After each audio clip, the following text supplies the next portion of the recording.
terms of the issue of foreign defense sales, that we're unable to provide weapon systems in a reliable, effective way to key allies of ours, and a key driver of that is inefficiencies and inconsistencies with the process by which we approve foreign military sales. So this executive order is going to direct your Department of Defense, Department of State, other relevant departments and agencies to rework our system of foreign defense sales to ensure that we can provide equipment, creating American jobs and providing obviously revenue to American defense manufacturers, but provide key military equipment to our key allies in a reliable, effective way. Okay, that's good. All very important.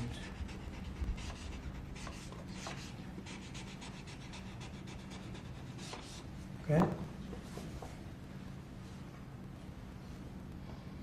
Because our budget is just about approved, and it's a big budget, and we want to spend the money properly, get the best equipment in the world. We rebuilt our military during my first term, rebuilt it entirely, beautiful. And then some was given away to Afghanistan so stupidly, the most embarrassing day in the history of our country, I think. But it's still, we have to fix it up a little bit, and that's what we're going to do. We're going to do a good job of it, too. Thank you. Next up, sir, we have a series of executive orders and a memorandum all relating to deregulation, which has obviously been a major priority of your administration. The first of these is an executive order. The Biden administration launched what you've called a war on showers. They had certain regulations that basically killed the water pressure of showers and other water appliances. You can say it. Go ahead. What are the appliances? I mean, it's everything, sir. Sinks and toilets. Dishwashers, toilets, sinks. But the shower heads are a huge There's no deal. water. You don't get water. It's ridiculous. So with this executive order, we're effectively going to be reversing that set of regulations to ensure that Americans have choice in the consumer market. If they want a low-flow shower head, they can buy one. If they want a real-deal shower head, they should have the ability to get one. That's true. You buy a new house, you pay a lot of money, and the developers, you're not allowed to do anything more. They put restrictors on. They used to have a restrictor where you could take it out, but now they weld it in. And you take a shower or wash your hands, whatever you do, including dishwashers where no water comes out. But you wash your hands, and in my case, I like to take a nice shower to take care of my beautiful hair. I have to stand under the shower for 15 minutes till it gets wet. It comes out drip, drip, drip. It's ridiculous. And what you do is you end up washing your hands 5 times longer. So it's the same water. And we're going to open it up so that people can live, and we're going to hopefully have Congress approve it so it's memorialized.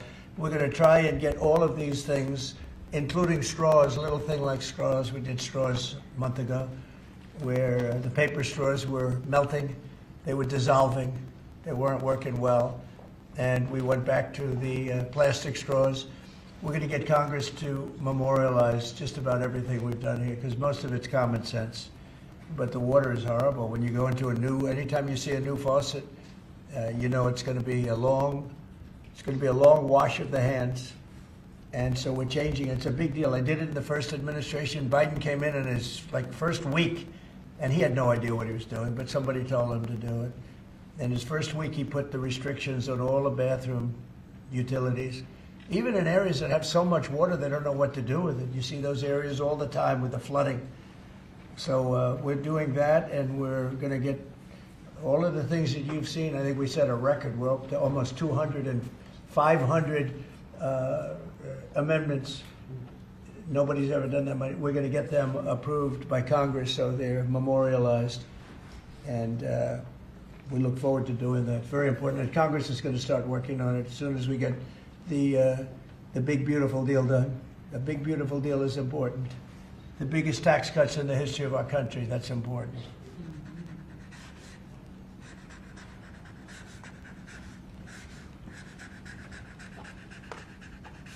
Okay.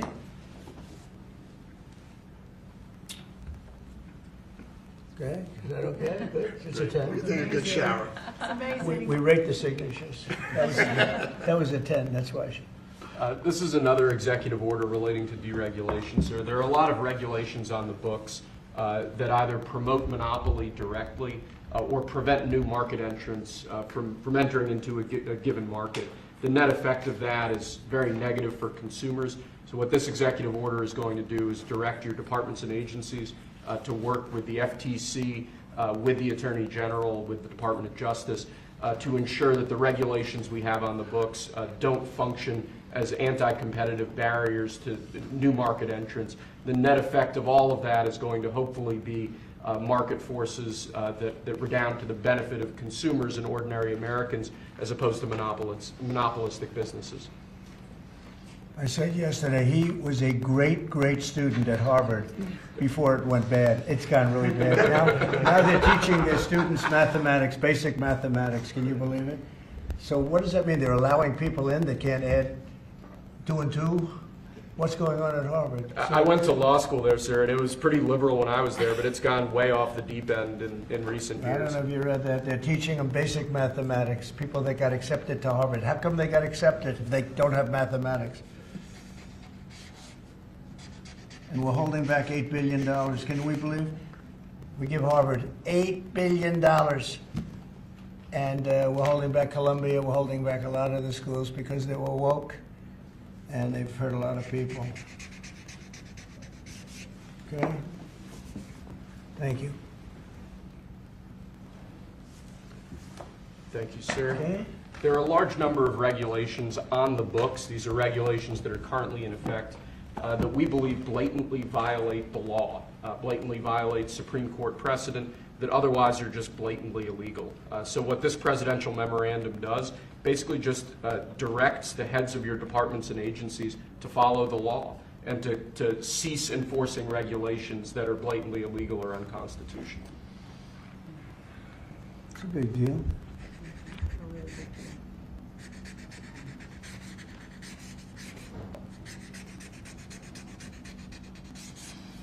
It's really very important that we get these memorialized Yes, sir. in Congress.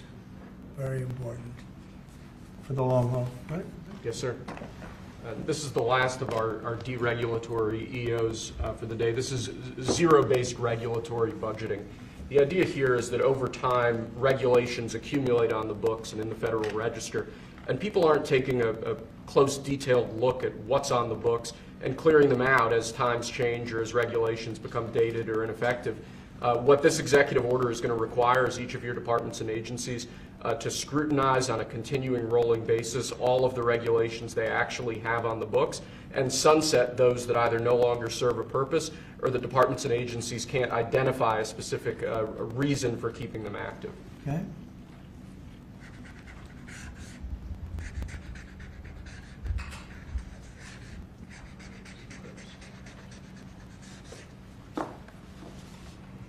Okay.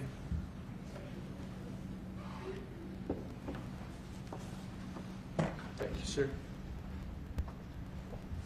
Sir, you've taken action against a number of law firms that have in one way or another been involved in the weaponization of government or actions of lawfare. One of those law firms is Sussman Godfrey, similar to what we've done previously with other law firms. This is an executive order that takes certain measures against Sussman Godfrey to ensure that they can't access government resources, government buildings, scrutinizing certain aspects of their practices as a law firm, given their previous activities.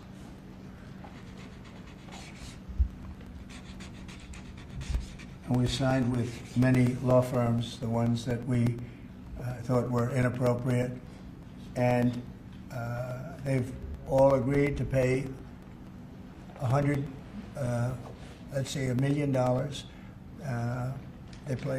They went for some pretty big numbers. I guess we have a total. What do we have? What's the total about? What's the total right now, Steve? About, would you say? Getting close to probably 600-700 million now, I would think. We've multiple at 100 million, some at 125 million. So the numbers are adding up. We're going to be close to $1 billion soon. One at $40 million, millions of dollars an hour. But they don't admit guilt. Remember that, they don't admit guilt. But, and we have another 5 to go, I think, 5 of them. And this one is we're just starting a process with this one. Yes, sir. Because there were some very bad things that happened with these law firms. And this firm is very involved in the election misconduct. Weren't they all involved in the election in this guy? I think they were all involved. Yes.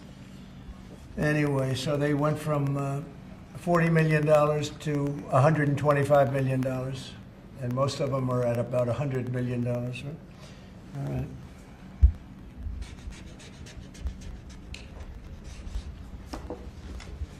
Thank you. Thank you, sir. The next presidential memorandum we have for you relates to Miles Taylor. You may recall that Miles Taylor served in the Department of Homeland Security during your previous administration.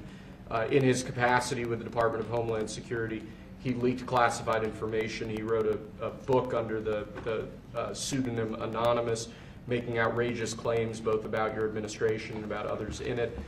What this presidential memorandum is going to do, one, it's going to strip any active clearance that he has in light of his past activities involving classified information. It's also going to order the Department of Justice to investigate his activities to see what else might come up in that context, given his egregious behavior during your previous administration. And I had no idea who this guy was. I had no idea. I saw him on CNN, or one of them, I guess CNN, a lot. He'd be on all the time, saying that the president is the president. I had no idea. It's like, you know, in this office you have a lot of young people, and they're here. I'll see him for 2 minutes, and I assume he was in the office, but I barely remember him. Barely remember him. It was somebody that went out and wrote a book and said all sorts of terrible things that were all lies, and it was like he was this gentleman or that gentleman, like I dealt with him all the time. I had no idea who this guy. I said, who the hell is Miles Taylor? And he made a living on going on CNN talking about the president. And I think what he did, he wrote a book, Anonymous, said all sorts of lies and bad things. And I think it's like a traitor. It's like spying. He walks into the office. He's supposed to be sitting here. A lot of people, you know, I'll be here and there'll be 20 people standing in the room. There'll be oftentimes young people in the office. I assume he was one of them at least. But I didn't know anything about him. And he wrote a book, Anonymous, and I always thought it was terrible. And now we have a chance to find out whether or not it was terrible. But it was a work of fiction. Got a lot of publicity, got himself a nice job with CNN, or one of them. And I think we have to do something about it. You can't have that happen. If that happens to other presidents, it wouldn't be sustainable for other presidents. I seem to be able to sustain. But if that happened to other presidents, I mean, it's just unfair. And if it was a Democrat president, I'd say that's a terrible thing. A thing like that can happen. That's a terrible thing. And it's time to find out whether or not somebody can do that. Can they write a book about very confidential meetings, and, you know, because they happen to be one of a lot of people in a room, and they go out and write a book, and worse than that, call it anonymous, like it's a big deal, and everybody's saying, who is it, who is it, who is it? Then it was found out who he was a long time later, and he got a lot of publicity off that one. He's like a promoter. But we're going to find out whether or not somebody's allowed to do that. I think it's a very important case, and I think he's guilty of treason, if you want to know the truth. But we'll find out. And I assume we're recommending this to the Department of Justice. Yes, sir.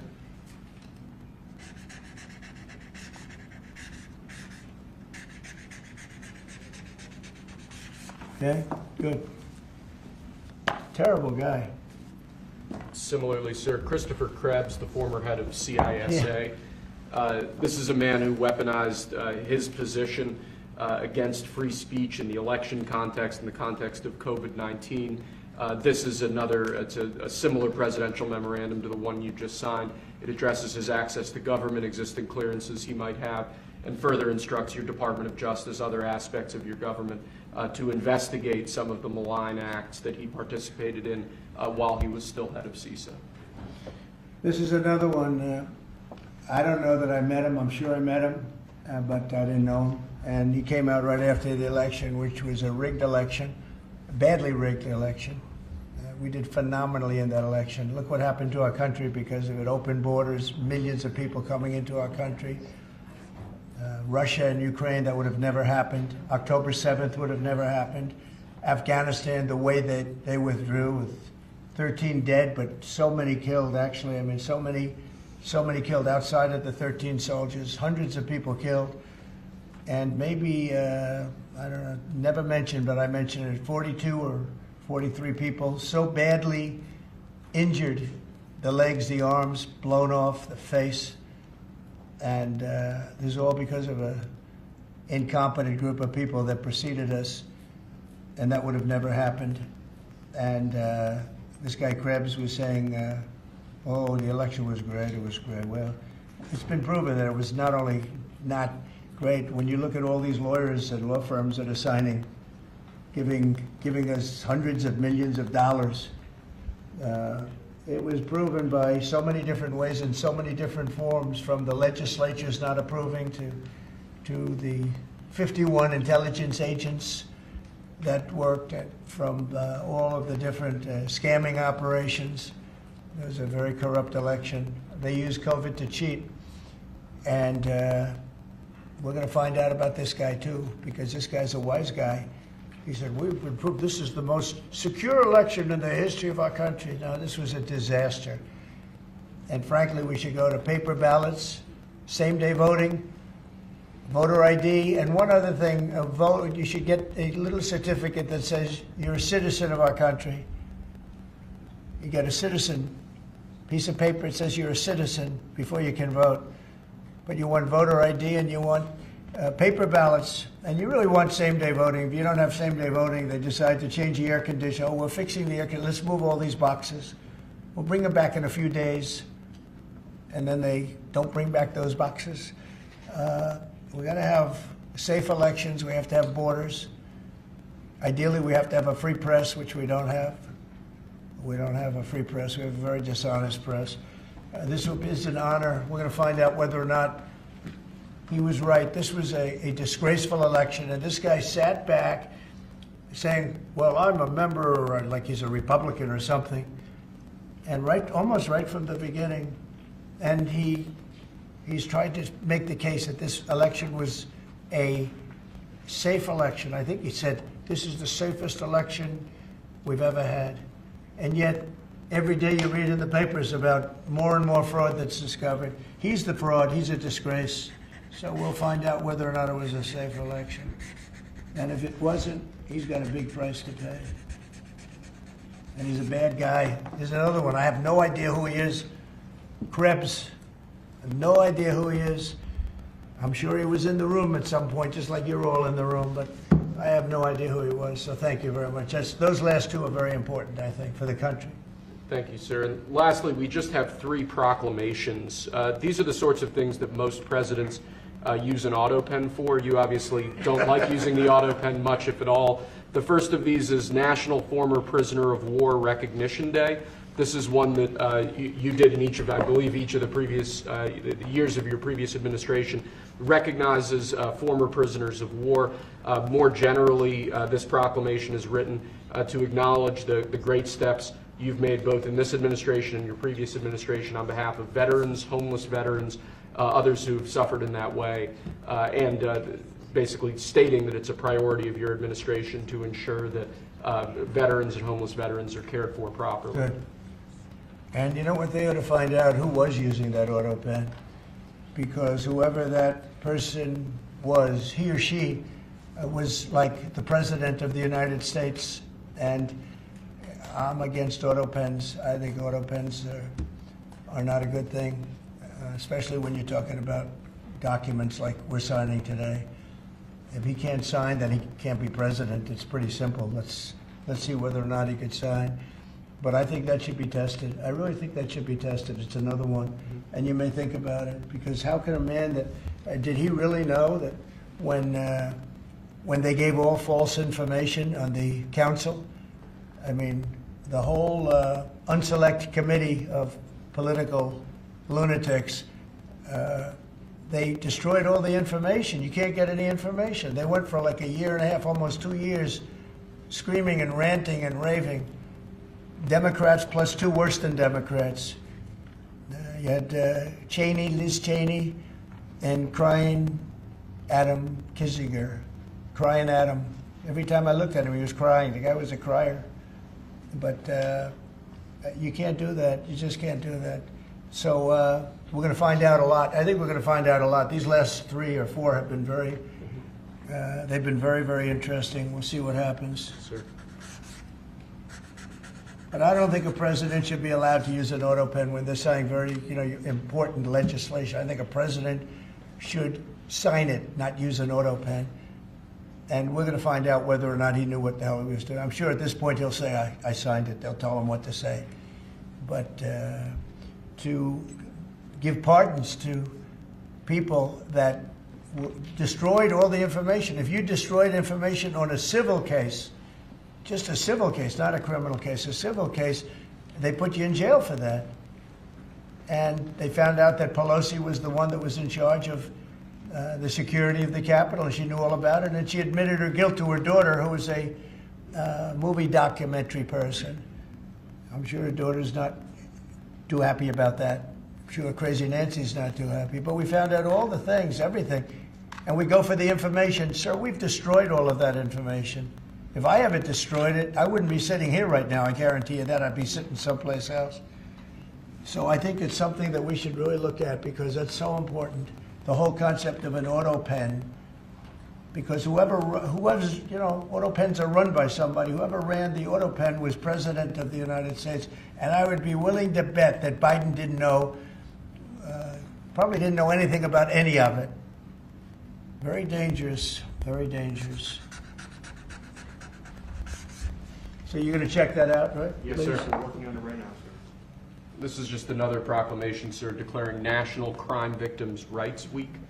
You've obviously made it a major priority of your administration to track down and at times deport criminals who have committed violence on our streets, who have victimized so many people. This is an annual proclamation that hopefully gets Americans to remember that when crimes occur, there are real victims, there are real people who are affected, and there are people who suffer as a result.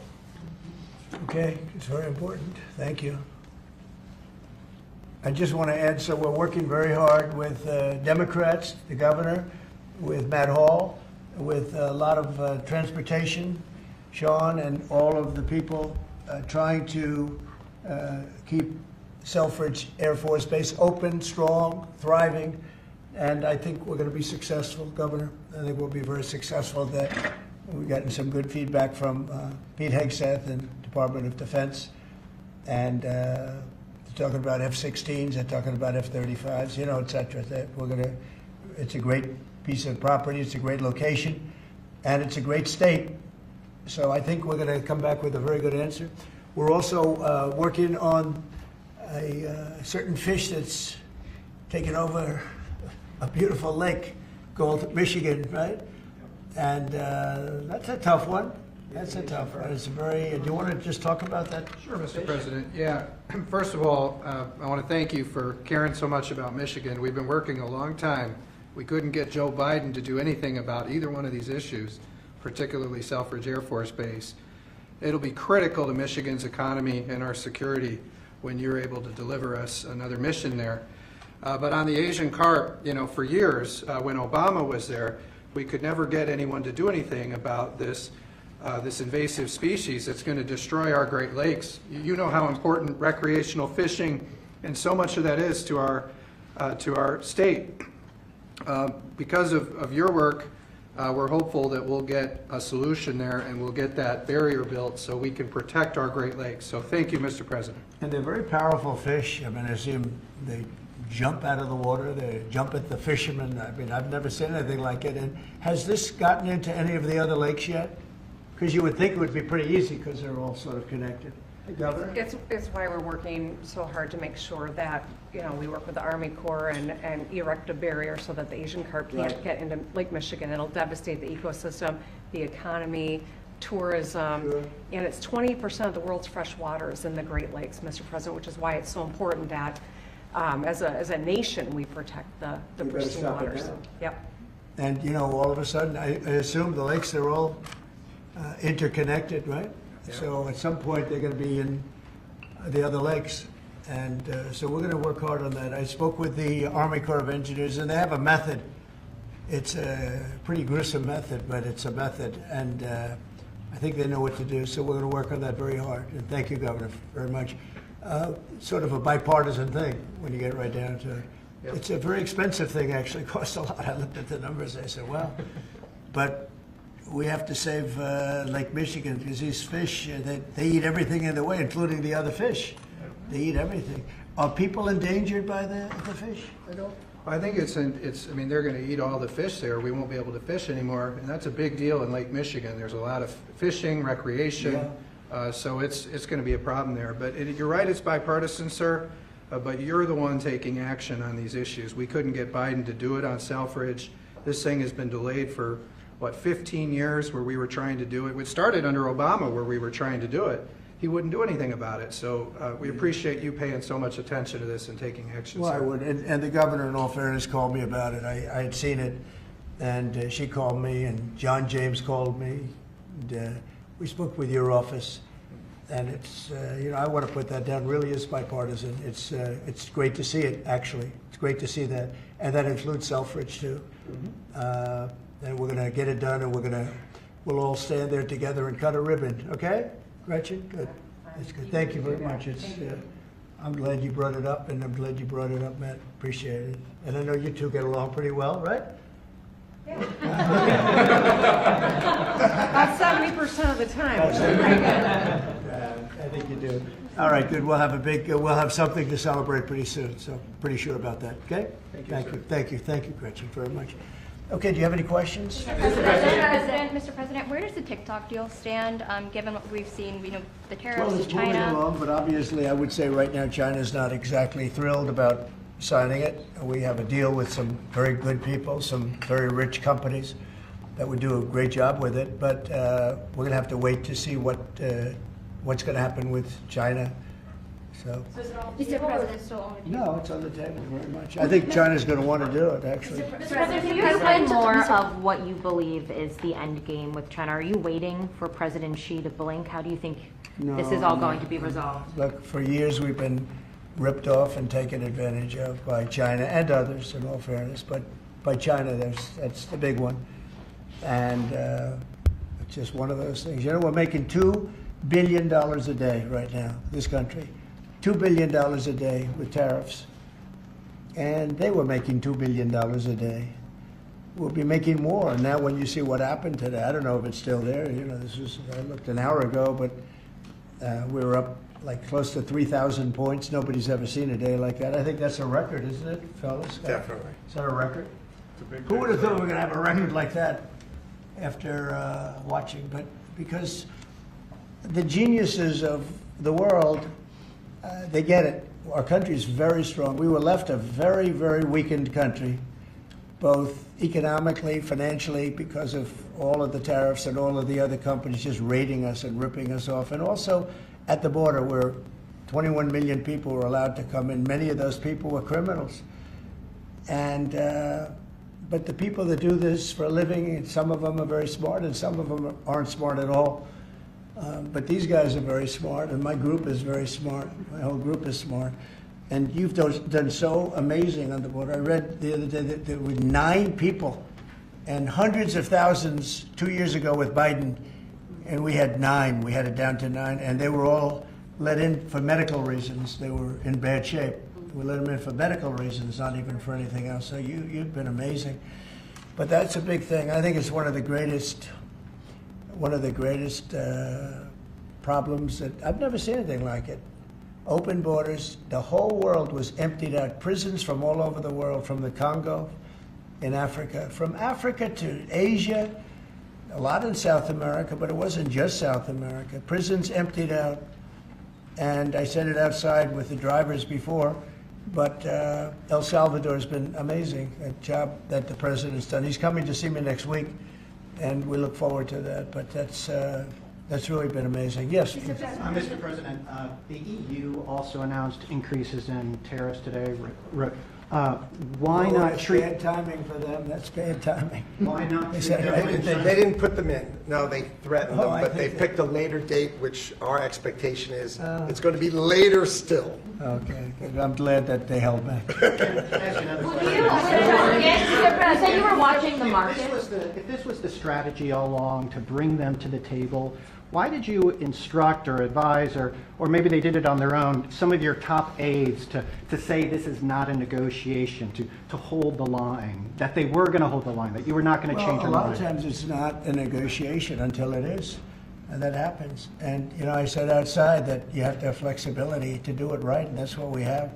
We brought everybody to the table, and it may not be a negotiation, it may not last. I mean, things may be asked that I think are not fair to us. Look, we've been ripped off by essentially everybody for 35 years. This is not just a new thing. And Roger Penske just left. He's a great gentleman, great man, actually. And he said no other president would have had the guts to do this. And I believe that's right. They wouldn't have done it. They should have done this a long time ago. A long time ago they should have done it. I started it with China. I took in hundreds of billions of dollars in tariffs and taxes from China in my first term. And we had the greatest economy. We were up 88% on the stock market. That was the greatest ever in the history of our country. But it had to be done. It's something that had to be done. Mr. President, thank you so much. Which countries will be negotiating first? Do you have any criteria? Because, for example, Brazil and the UK, they do not have deficits with the US. They have a surplus. They do not have a surplus. They have deficits with the US. So what is the criteria? And also, would you consider talking or meeting with Xi Jinping? No, sure. I would. He's a friend of mine. I like him. President Xi, I like him. I respect him. But they haven't treated our country right. Sure, I've met with him. On the other countries, we have Japan is here, and South Korea is here, and others are here, and we're trying to see them. It's, from what I hear, it's much more than 75. I said 75 plus. So many. It's everybody wants to make a deal, actually, and we want to do what's right for our country. We also want to do what's right for the world. The world is important. I mean, it's the world, right? And I think we're going to make a lot of people very happy. And I think investing in the United States of America will be the greatest investment that anybody's ever made. Mr. President, do you still expect to see the sectoral tariffs, so the pharmaceuticals, steel? Is that something you're still considering moving forward Yeah, with? well, I will be, because we want them coming back. We realized during COVID that we don't make our drugs and our pharmaceuticals in this country. So I realized that. And it was a big realization. We had to go to China to get drugs. We had to go to other places. I won't even mention the names, but we had to go to other places. We don't make it, and that's because we let them leave. And now if they want to come back, we're going to put tariffs on the pharmaceutical companies, and they're going to all want to come back. They're going to come back. I'm not going to pay them any money like Biden with the chip deal. That chip deal was horrible. They give billions and billions of dollars to chip companies. All they have is money. They have so much money. And they give billions of dollars, and they're just going to keep the money. They're not going to spend it. And the only thing that's going to bring them back is you say, we have a barrier. You have to pay 50% or 100% or 200%. And if they have to pay that, they're going to say, we're not going to pay that. We're going to build here. And that's what happened. We're the biggest, most prestigious chip company in the world, spending $200 to $300 billion. Think of that, $1 billion to build essentially one massive plant. It'll be one of the largest plants in the world, and we're going to get them very quickly. We're going to get them energy. We're going to get them the electricity they need and the energy that they need, and it'll be approved by Lee Zeldin, a total professional, and it'll be approved very quickly. They'll get their zoning very quickly. They'll have everything done in a matter of months. Thank you, sir. You've procured a record amount of private sector investments since your election, $7 trillion. You talked about the importance of all that. Can you talk about how these investments will have a positive impact on families who felt like the previous economy left them behind, and why your executive orders on coal yesterday is so important given the amount of manufacturing that you're ushering back in? Good, thank you. And which is correct. We have, I would say, more than $7 trillion now, right, of investment coming in. Apple is coming in for $500 billion alone. We have other companies coming in with massive numbers. We have car companies that are coming in. No, we've never seen anything like it. Maybe in the 1940s or 50s or something, but we've never seen anything like it. They had 3 plants canceled in Mexico. Not that we want to hurt Mexico, but we're for us. And that's what my job is. It's not to take care of other countries, but I want to help other countries as much as I can, but we have to take care of America first, and it's about America first. So we have many, many companies coming in that would have never come in if we didn't win the election and then put the tariffs on. And they're coming in because when they build in the United States, there are no tariffs. You don't have to pay any tariffs. So instead of paying 30, 40, 50% or 25%, but it could go a lot higher in some of the industries. So we have steel mills right now that are raging. The steel industry was gone. If I didn't put the tariffs on steel, because China was dumping massive amounts of steel in my first term, and I put tariffs on it, I saved the steel industry, but now it's going to thrive, maybe like never before. I mean, if you go back to U.S. Steel from 90 years ago, it was incredible. It was the #1 company in the world for a long time. That's why we don't want to see it go to Japan. And we love Japan, but U.S. Steel was a very special company. We don't want it to go to Japan or any other place. So we're working with them, and I don't know if they need any money now. I'll be honest with you, they hit gold.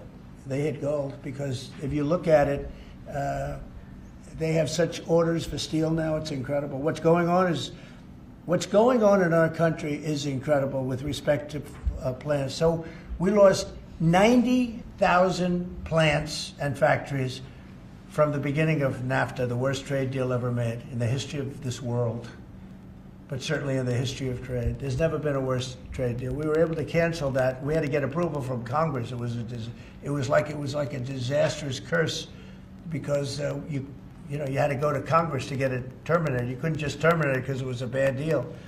And you had people in Congress that didn't want to do it because they had other reasons, maybe bad reasons. They're mostly not there anymore, those people. But it's amazing what's happened. I appreciate that question because it's incredible.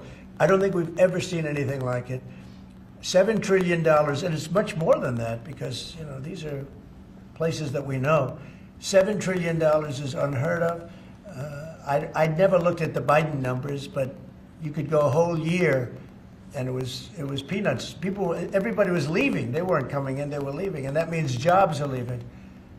And so we're not playing games. We're going to make this country greater than ever before. Thank you for that question. Mr. President, it seems that China has made some. Let her just do that. Oh yeah, absolutely. Okay. Thanks. For the past few days, we've heard from this administration no pause.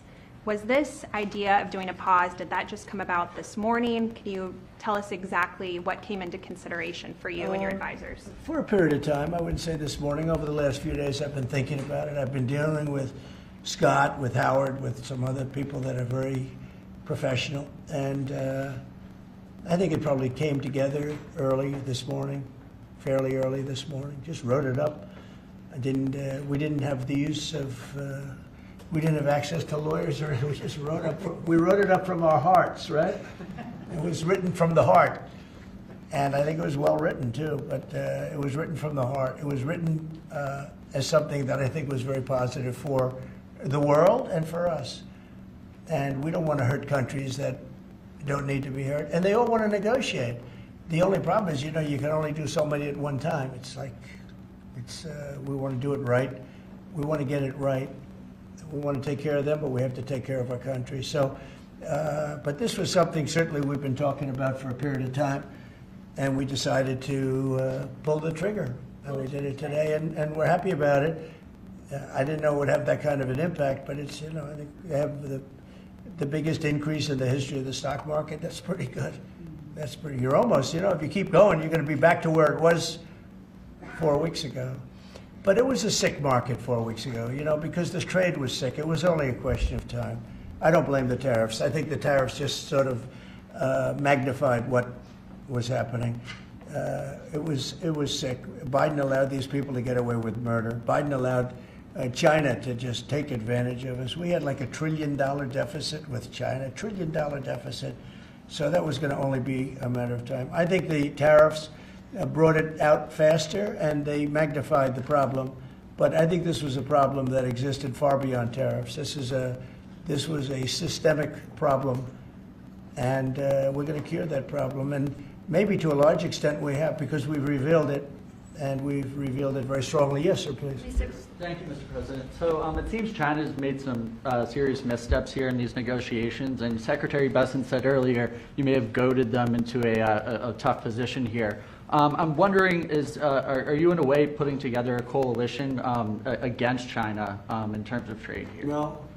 Well, China, look, they're very capable, and I don't blame China for what happened. I blame the people sitting right at this desk, right behind this desk, or another desk. You get your choice of 7. I happen to pick the Resolute. But I blame the people sitting behind in this chair, behind this desk, for being stupid, incompetent, or not having courage. This should have been done years ago. This should have been done before Obama, in all fairness. Not only Biden, Obama. It should have been done many years ago. This started with the World Trade Organization, which was owned by China. It was owned and paid for by China. They didn't even have to do things. They considered them a nation that was undeveloped. They said they were a developing nation. Well, we're a developing nation too, if you think about it. Look at our inner cities. Look at what's happened. I think we're starting from ground zero there, right? So we're a developing nation too. No, I don't. I know it's a lot of people take heat for saying it, but I blame the people sitting at this desk more than I blame China. If China can get away with what they got away with taking hundreds of billions and trillions of dollars right out of our pocket because our people here were stupid, they were stupid people. Maybe corrupt, I don't know. I don't know how you can be that stupid. How do you get to be president and you're stupid? But they certainly weren't courageous, and they allowed this to happen. And with Japan and with many other countries that took advantage of us. I mean, we had deficits with almost every country. I used to read these things. The first term I'd read them. I'd actually read the agreements. I'd say, how could anybody agree to this stuff? So certainly they were rough, and they were tough, and they were smart. And you can blame them, but I really blame the people that allowed them to do it. Because, you know, if you could read first grade and you could read these agreements, you'd say, these are terrible deals. I actually used to say, who would allow deals like this to be made for our country? And maybe it's people that didn't care. Maybe it's people that weren't courageous. Maybe it's people that were corrupt. I don't know. But I blame those people more than I blame anybody else. Mr. President, you've been very specific in saying that you would like the EU to purchase U.S. energy. Is there something specific that you would like China to do? Well, you'll be hearing about that. Yeah, there are a lot of things I'd like China to do. Are there some examples? There are a lot of things that I want China to do, and I'll be telling China what that is. Not you, but I'll be telling China. Mr. President, on Iran, you said the other day that if they do not agree to a potential nuclear deal, that it would be very dangerous for them. What specifically Well, they did you can't mean? have a nuclear weapon. Did you mean military action, though, if they don't agree? Oh, if necessary? Absolutely. Yeah. And do you have a deadline for these Yeah, talks? I do. And You're talking about with Iran? Yes. Yeah, I They're do. saying it's not Do you want debatable. something definitive this weekend, or do you see this as the start of a process? It's a start. Do you have a timeline? We have a little time, but we don't have much time Who is starting the because we're not going to let them have a nuclear weapon. Is Can't it let them have a going to be nuclear weapon. there, Mr. President? And we're going to let them thrive. I want them to thrive. I want Iran to be great. The only thing they can't have is a nuclear weapon. They understand that. You know, the people are so incredible in Iran, and they're so smart. They're very smart people. But, you know, they're in a rough situation, rough regime. But they understand, and the leaders understand. And I'm not asking for much. I don't, they can't have a nuclear weapon, and I've said that. And I was a little bit surprised because when the election was rigged, I figured they'd get the weapon because with me they were broke. They were broke. They had no money because of the sanctions. Nobody could buy oil. We did that to Venezuela just recently, and we'll do it to other countries if we have to. I want to see Russia and Ukraine make a deal. They got to make a deal. When schools get blown up and bad things happen, like I'm hearing about, it's no good. I hope we're going to make a deal with Russia and Ukraine. But with Iran, yeah, if it requires military, we're going to have military. Israel will obviously be very much involved in that. He'll be the leader of that. But nobody leads us. We do what we want to do. When would the have an clock run update? out on the talks? Before Say- you might, when would the talks need to conclude before you might do military? I can't really be specific, but you know, when you start talks, you know if they're going along well or not. And I would say the conclusion would be when I think they're not going along well. So that's just a feeling. Mr. President, on the subject of U.S. troops stationed in Europe, do you have any plans to reduce the number of U.S. troops in Europe or in other NATO countries? Well, good. I mean, it depends. We pay for military over in Europe. You know, we don't get reimbursed by much. South Korea too. So it will be one of the things we discuss. That's unrelated to trade, but I think we'll make it part of it because it makes sense. Be nice to wrap it all up in one package for each country. You know, it's nice and clean, and we have plenty of law firms. These are great law firms that we signed with, the best. And I think part of the way I'll spend some of the money that we're getting from the law firms, you know, in terms of their legal time, will be, if we can do it, I think we can do it, using these great law firms to represent us with regard to the many, many countries that we'll be dealing with. We'll have good lawyers representing us, but we want to have good lawyers, and these are the best, considered the best lawyers in the world, right? I mean, considered the best in the world. I don't know. They just went off a little bit. Mr. President, two questions. On Iran, do you have an update on who will be participating or conducting these conversations? Will Witkoff be there on Saturday for these direct talks? And on China, some economists are saying that right now is technically embargo on China with 125% tariffs. Are you concerned of escalation beyond the trade war with China? No, I'm not concerned. I think President Xi is a very smart guy, and I think we'll end up making a very good deal for both. But, you know, we've been treated so badly for so many years. Again, we allowed that to happen. We've been treated so badly for so many years. But, no, I don't expect that. I think President Xi is one of the very smart people of the world, and I don't think he'd allow that to happen. And we're very powerful. This country is very powerful. Let me tell you, it's far more powerful than people understand. We have weaponry that nobody has any idea what it is, and it is the most powerful weapons in the world that we have. More powerful than anybody, even not even close. So nobody's going to do that, but I think that if that's what you're referring to, maybe it's not. But just in terms of basic escalation, which is what you said, no, I think that President Xi is a man who knows exactly what has to be done. He's a very smart man. He loves his country. I know that for a fact. I know him very well. And I think he's going to want to get to a deal. I think that's going to happen. We'll get a phone call at some point, and it'll be off to the races. It'll be a great thing for them. It'll be a great thing for us. It's going to be a great thing for the world and for humanity. Do you have plans to meet with Putin in Saudi Arabia? At some point, I will. At some point. In Saudi We'll have to Arabia? see. I mean, we have to get there right now. You know, we got to get there. In the meantime, they're losing 2,500 on average young people every single week. Think of that. 2,500 people a week. It's not even conceivable. We got to get there fast. Do you think Say a couple of more. Yes. Do you have to increase tariffs on China even more before they come to the table or give you a phone I call? can't imagine it. No, I can't imagine. I don't think so. I don't think I'll have to do it.